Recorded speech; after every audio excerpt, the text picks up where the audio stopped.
We are now in the implementation section. So we've already covered the pillars of good email copy, and now we're going to actually get into how to write good email copy. And we're going to be starting with the writing style of emails. As you probably noticed in going through all the examples in the first section, emails have a particular style that works really well, that makes them readable, makes them easier for people to consume and understand. So we're going to go through how to actually write the sentences to make highly readable emails. So we mentioned this briefly in one of the earlier videos, but most people, including college-educated people, read between a 5th and 7th grade reading level. I'm going to say that again. Most people, including college-educated people, read between a 5th and 7th grade reading level, which means that ideally the lower grade reading level your copy comes out at, the easier it's going to be to consume, and the easier it's going to be for people to understand. Now, there are a couple really good tools that you can use to accomplish this goal. One is in this link below here, the Perry Marshall Flesch Kincaid grade tool. It's a free website. You just go to the site, you copy and paste whatever you've written, whatever parts of your copy you want looked at, whether it's an entire email, a certain sentence, and it'll tell you what grade level it comes out at, and then you can actually edit it in there, check it again, and see what the new grade reading level is. I found this particularly helpful, at least in sales copy, because in the supplement space, everything is very scientific. So the simpler, the better. The next thing that you want to consider in addition to reading level is word count. Now, it depends on what type of email you're writing. If you're writing just a kind of short, get the click, or typical kind of direct response type of email, normally it's going to be less than 200 words. Sometimes it can be even less than 50 words, but for personal brand type of relationship building type of emails, typically you'll probably be between 125 to 325 words. So the first, I'd say 5 or 6 months that I wrote email copy, I wrote literally every email in this this site. There's another free site called wordcounter.net. You literally just type as you go in there if you want. I did that personally because I wanted to wire my brain to write a certain amount of words each time. So when I did that, I naturally conditioned myself to write my emails at a certain length because I did literally every email in that platform. You could also just copy and paste it afterwards. That's fine too. So it'll give you a word count as well as character count, which is really helpful, especially if you're going to be repurposing that post or that email as a post in social media, or if you're just writing it as if you're writing social media copy in kind of email-ish form.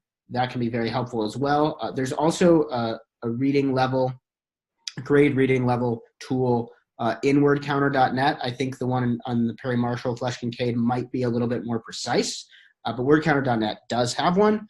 And then it'll also, if you're writing a video script for a client or your own business, WordCounter also has reading time, how long it will take to read the text that you've written, as well as speaking time, how long it will take to actually say out loud what you've written. If this is like a video sales letter script or a video ad script, for example.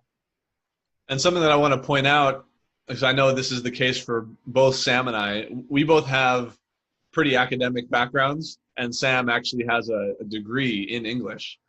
And when it comes to writing email copy, that stuff is not going to serve you well. You actually kind of hurts you. Yeah, you need to move away from that style of writing and bring yourself to a more understandable style. I mean, Sam, you had to kind of unlearn how you wrote. I had to unlearn exactly how I wrote because I'm a member of the International English Honor Society, and I also double majored in philosophy and minored in political science. So I had to write with all of these big words that make things sound really complex, and even if it's a simple idea. And copy, it's the exact opposite. You want to make complex ideas sound really, really simple. So don't think that if you don't if you're not a writer naturally, that it's a disadvantage. It's actually an advantage for almost everybody. Yep, you get a cleaner slate to start from and build up around these core principles.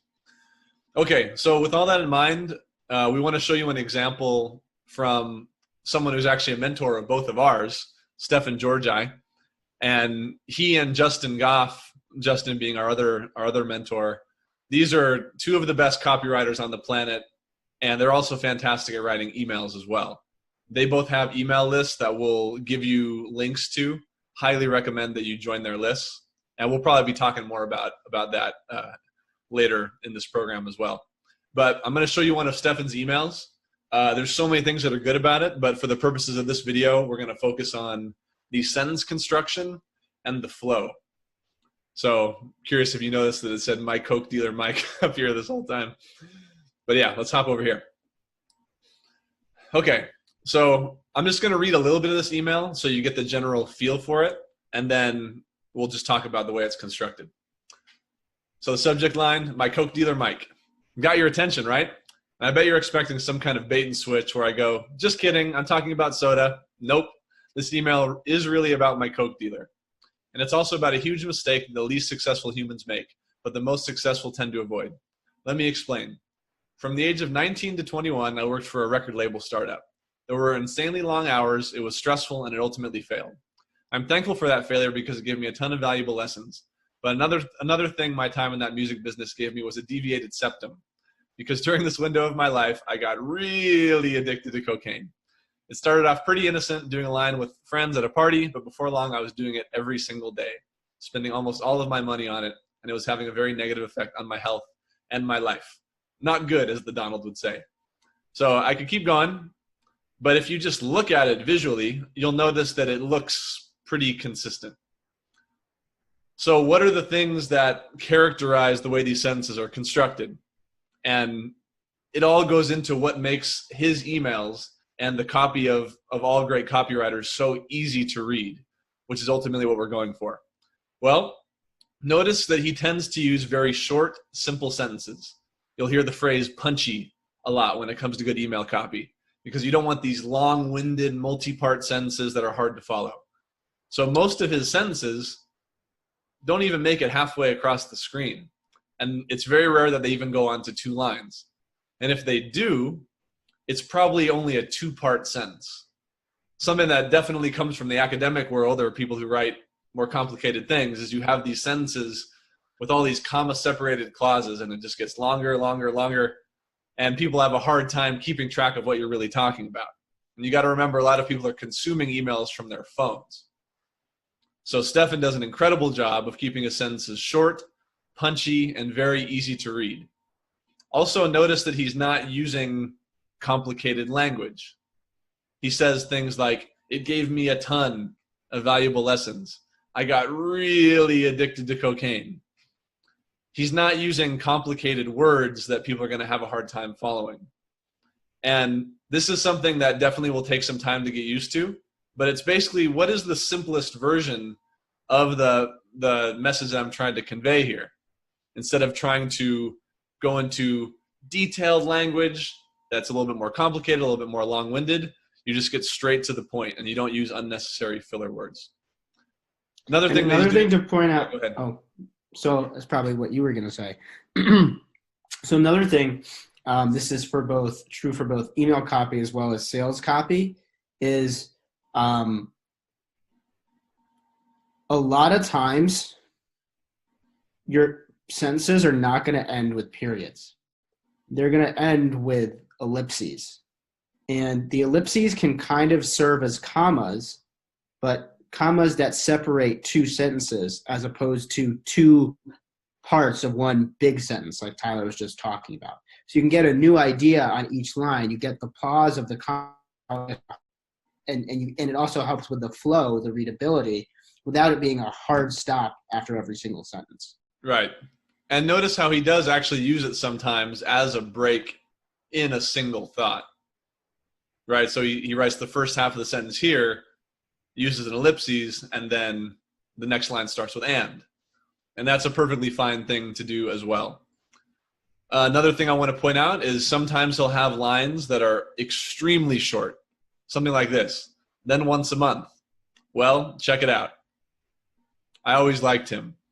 These short, maybe 3-4 word sentences are really good ways of just breaking up longer ideas and allowing the reader to kind of take a breath.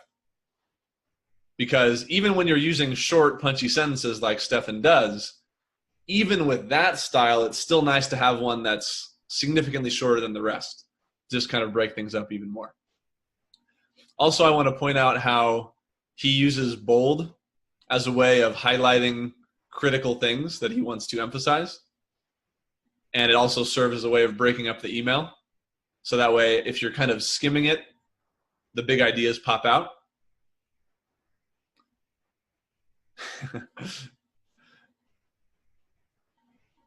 And what you'll notice about this as well is it's written very conversationally. So when you're talking about personal brand type emails, relationship building emails, if you want to give across that feeling of this being a trusted friend and advisor, then you want to talk like a friend and advisor. And the way a friend would talk to you is not super rigid, structure, academic. They're going to talk very loose. They're going to use slang. They're going to use imperfect grammar. And that's actually a big part of what Stefan does. And it's very much intentional. So you can see how he breaks it up like this. So yeah, stuff like that. These little things actually go a long way. Just saying, so yeah, you probably wouldn't put that in an essay, right, Sam? But having something like that actually makes the email feel a lot more conversational.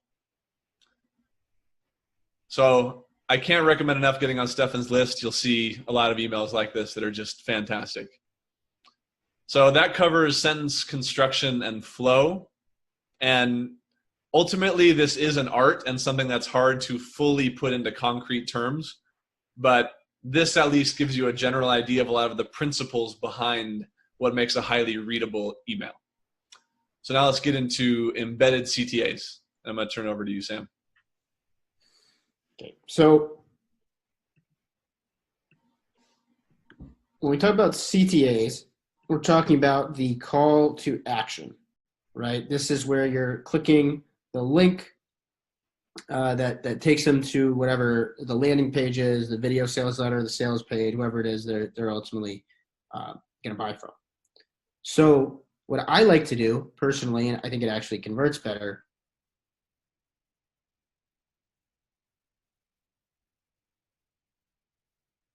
to give you an example of what is not an embedded CTA, let's say we had something that was like this.